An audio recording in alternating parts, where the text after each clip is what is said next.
I'm Tammy Kiekefer. I'm your host here, and today's Tuesday. So, surprise, I'm going live. I didn't send a thing out, but if you're catching this, if you happen to have your notifications on, you probably just got a notification that Tammy is going live in your Overcoming Waves anxiety group. Um, if you don't have notifications on, you're not getting that message, and you might want to go into your settings and flip on notifications because you just never know when I'm going to go live. Sometimes I don't even know when I'm going to go live. So yesterday was a holiday, threw me off. Here I'm thinking it's Monday and it's Tuesday again. So thank you for being here. If you guys are here and you're catching this live, go ahead and say hi and let me know you're here. If you are catching this on the replay, just put hashtag replay in the comments, and I appreciate you watching. So I wanted to talk today about perfectionism and procrastination and how that leads to anxiety. As I'm talking through this, I want you to pay attention to a couple words that keep coming up over and over and over again today, because there's a theme here, and when you recognize this theme, it gives you more power to change what's not working for you, and you can see where all this perfectionism and procrastination is really rooted. So I think it was a couple weeks ago, we were talking about imposter syndrome, and then I think in that live I was talking about perfectionism and procrastination. I said, oh, it's a live for another day. So today's the day, and we're gonna dig in. All right. So a few things that lead to well, let's talk about it. Perfectionism. Is It can come across in any way in your life, whether it's a routine that you're trying to set for yourself, whether it's your own expectations, whether it is how you perform something at your job, even something how you parent, how you keep your house. I mean, whatever it is, it's perfect. You want something to be perfect. And as we all know, life is not perfect. Life has so many, we're perfectly imperfect, basically. I mean, I don't know what's perfect out in life. I certainly have never experienced anything close to being perfect in life. And I don't even really know where the concept came from. I mean, if you think about it, now that I'm thinking about it, the concept of even being perfect, where does that even come from? It might have. Sorry, I forgot to turn my phone off. So it. I don't know if it comes from people pleasing. I don't know. It's probably all rooted in family rules and attachment stuff that I talk about a lot. But the concept of perfection really comes from a fear of a failure, if you think about it. There's, it can be tied into, so sometimes I think of anxiety as being the umbrella, and then underneath the anxiety umbrella are lots of different behaviors. So obsessive compulsive, OCD, if you've heard of that. Um, Obviously anxiety, panic attacks, depression, worry, fears, but I think that's a little bit, perfectionism is a little bit labeled, sprinkled into the obsessive compulsive. Like, if I can do this perfectly, then it becomes an obsessive behavior. And if I can count my steps, if I can wash my hands, then I'm guaranteeing myself things are going to be okay. But there's no connection between the behaviors and the outcome. And so again, that section is maybe a live for a different day. If that's of interest to you guys, let me know. But but yeah, perfectionism, I mean, you're going to set yourself up for fail 99.9% of the time. So where's that room for error? If someone were going to do brain surgery on my brain, I would need that person to be an absolute perfectionistic person, because there's no room for error when you're doing brain surgery. Math calculations, people who are building the space shuttle, people in those types of profession, building construction, building a building, the engineers behind that, really little room for error in those types of jobs.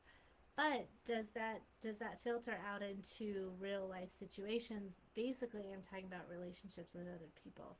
in relationships with yourself too. So a lot of times with the perfectionistic type stuff, people set up these really, really high standards for themselves, and typically they're unrealistic. Um, and the idea behind it is that there's a fear of failing. So if they set it high enough for themselves, then they think, well, if I can meet this goal, this perfect goal, then I won't fail. And what happens is that goal never really gets reached because it's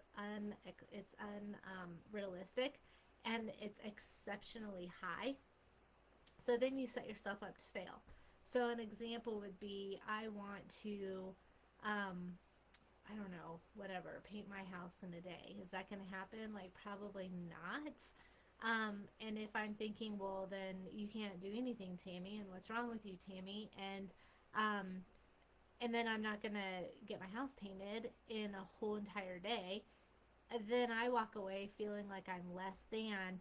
So then here's where procrastination kicks in, is that I might look at it and go, oh my god, I can't paint my house in a whole day.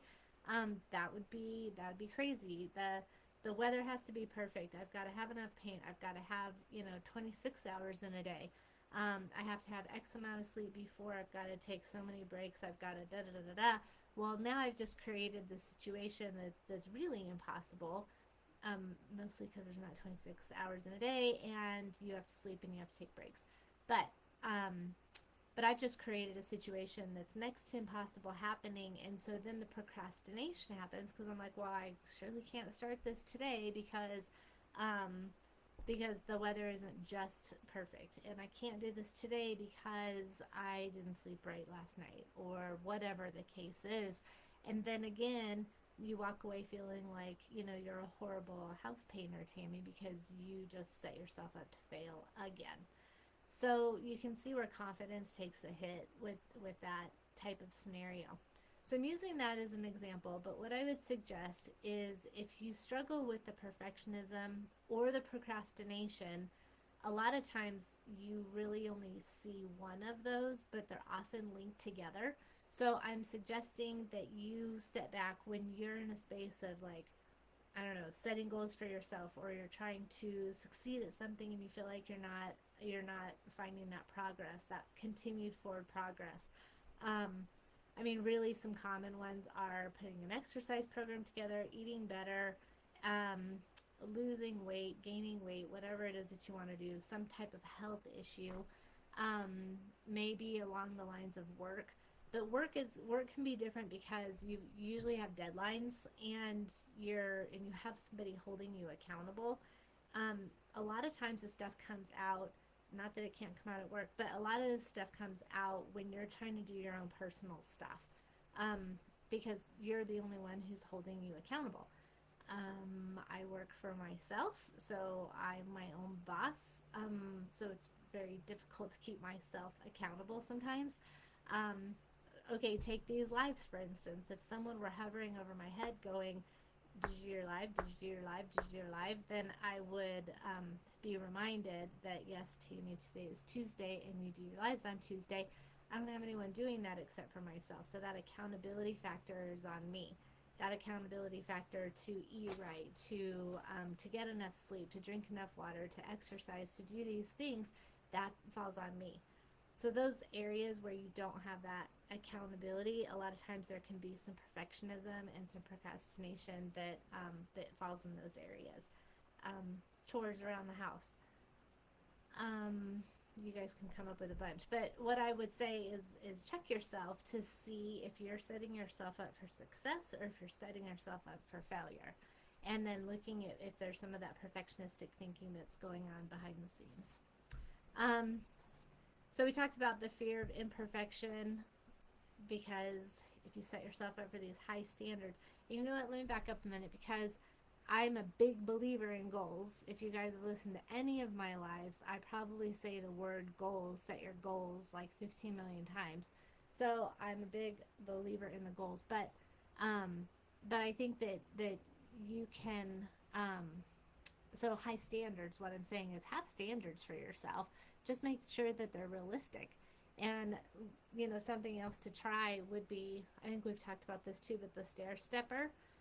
So I use this a lot for myself. I suggest that my clients use it also. Short term realistic goals. We talked about that with the marathon example. So your goal is at the top, where you are is the bottom, and you have these short term realistic goals so that you can meet your long term goal at the top. Um, have standards for yourself. Have standards for other people. I think that as a parent, I have to have standards for my kids. I have to have expectations for my kids, but I communicate these expectations, because if you are parenting, if you're in a relationship, if you want to be in a relationship, and you have an expectation of that person but you don't communicate it, you're going to set everyone up to fail, you and the other person. So I think that that's where the communication factor comes into play, when you're dealing with other people. I guess kind of still with yourself too. And speaking of internal communication, that can be another perfectionistic procrastination link, is how you communicate to yourself, this internal dialogue. So if you're super negative and you're just like that drill sergeant in your head, check yourself. If you've got a drill sergeant in your head, that's not very motivating a lot of times. I mean, maybe it can be motivating, but it's not sustainable, because eventually it can become too hard, and it can become negative instead of it being positive. So there's a fine line, there's a fine line between being disciplined and also being kind to yourself too. I mean, I think that we all need that, like, hey, great job, me. But there's also that get off your ass and go do something too. So you can see where there's a balance between the two. If you're constantly negative on yourself, you're going to end up sabotaging. And if you are, too kind and don't hold yourself accountable for anything, then you kind of stay stuck and you keep doing something that might not be working for you. So, so to recap, I don't even know all the directions I just went. So, having short-term realistic goals for yourself, being kind to yourself, recognizing when there's a fear behind your behavior. So if there's a fear of failure, if there's a fear of imperfection, if there's a fear of, I don't know, even starting something because you don't know if you can finish it, or starting something because you don't know if you can finish it perfectly, then guess what you're going to do? You're going to avoid. You're going to avoid doing it. And there's the procrastination. And avoidance, again, is like throwing gasoline on an anxiety fire. So avoidance is the worst thing that you can do for yourself when you're trying to work on your anxiety and build your confidence, because if you avoid it, it's almost like you're giving it power over you. And it's got to be something that you really want to do, or that you, I don't know, should be doing. Although I don't really like the shoulda, coulda, wouldas. But I'm not going to go and walk in front of a train. I'm going to avoid doing that because that's a safety factor. So I think you guys can understand what I'm talking about around what to avoid and what not to avoid. If there's something that you need to be doing and it's good for you and it's healthy for you and it's going to allow you to meet your goals, but you're avoiding doing it, you got to ask yourself why. So earlier when I was saying, or I was going to go over one more thing with the avoidance, change is tough. So change is going to be your uphill, on your stair stepper. Change is going to be your uphill. The plateau is where you get to go, it's like your break during an exercise. It's when you get to towel yourself off. It's when you get to drink some water. It's where you get to, just kind of stretch and let yourself recover. And then you work again. And then you recover. And then you work. And then you recover. And then you work and you recover. So that's change. Change isn't always easy. In fact, so much of life we're like digging our heels in because we don't want things to change. But if you can give me one scenario in life that always, always, always stays the same, maybe the sun always rises and the sun always sets, but it happens at different times. It happens in different locations. It happens at different intensities. So even that is there's fluidity to this, and I think that another part of procrastination is because it's uncomfortable. Whatever it is that the thing is that we're avoiding doing is probably something that's uncomfortable. It's a change to your routine. As human beings, I think that we are prone to want to sit down. We're prone to just wanting to relax. I mean, if you're going to go work out, you got to get up. You got to go figure out what you're going to wear. You got to go put your shoes on. You got to go do the work. I mean, if you shift your thinking, it feels good. I was doing this video the other day, and the woman who was running the class, an exercise thing, she kept saying, you know, instead of like, oh, your quads are burning, she's like, wow, my quads feel so great, they're really working. And throughout the whole video, she was saying that she was putting this positive spin on it, and I swear it did something in my brain where I was like, yeah, it does feel good. It doesn't feel good when there's not that work going on, but it does feel good when you're building muscle, which means you're probably breaking things down, or there's that soreness afterwards. But she, in that soreness, she's like, yeah, I was running these trails and da da da, and oh, my legs just feel so good because I know I worked. I don't know about you guys, but if I'm going to do a workout and I'm going to work really, really hard, I better be sore the next day. Otherwise, it feels like it was a waste of time. so, I don't know. It was just, how she twisted that thinking or shifted that thinking. It, it did something different while I was working out. Like, yeah, I can keep doing this, even though, like, yes, it burns, but it's a good thing. So, I don't know, long tangent short, that going back to that negative talk, like, you can definitely talk yourself out of anything, but if you can be aware of the where it turns negative and it turns to something that's holding you back, um, shift it, give it a try. It's kind of amazing. Even if you've got that perfectionistic thing going on, remind yourself, like, we are perfectly imperfect. We are perfectly imperfect, whether it's what you think you look like, or I don't know, what you're doing in your job, or your friendships, or even, like, you know working on really hard stuff. um, it is, coming back from a surgery, coming back from, if you've injured yourself, um, having these, think of it this way, is you're going along this path, all of a sudden you had some kind of operation, or surgery or injury or something, and life shifted. So um, you have to go easy on yourself. You have to be patient with yourself. Any kind of change, you're uphill, is going to be difficult, and you got to be patient with yourself. If you're having a perfectionistic way of thinking, or you're procrastinating all the time and you just can't get yourself started, I guarantee you're not being patient with yourself. And it's a whole lot easier said than done. But are you able to do it? Yeah, absolutely. You have to want to do it. You have to have that awareness to do it, but you can absolutely be patient with yourself. So anyway, at the beginning I had said, okay, pay attention to some of the words that I keep saying over and over again. And I don't know if you guys, if you want to type them in, you can type them in. But the ones that I noticed that kept coming up for me as I was preparing for this live, is fear and avoidance. Fear and avoidance. Those two things are going to trigger anxiety like crazy. So if you can be aware of the fear, if you can understand what is behind the fear, what am I afraid of? What am I guarding against? Then it gives you something to work towards, to not allow that fear to take control over you, but you're taking control over that fear.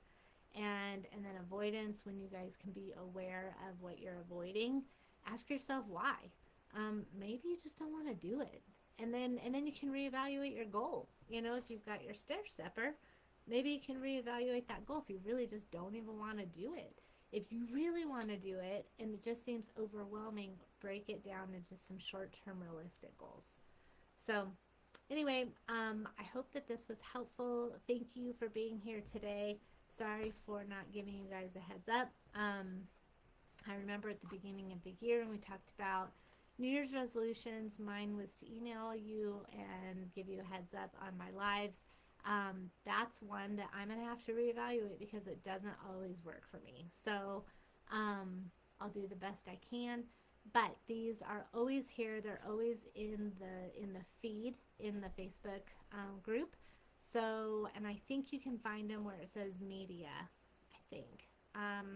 Or it says something else. I don't have it up on here, but you can go back through and you can find videos. So they are always here. I just have to reevaluate how often I'm able to give you the heads up. A couple little announcements real quick.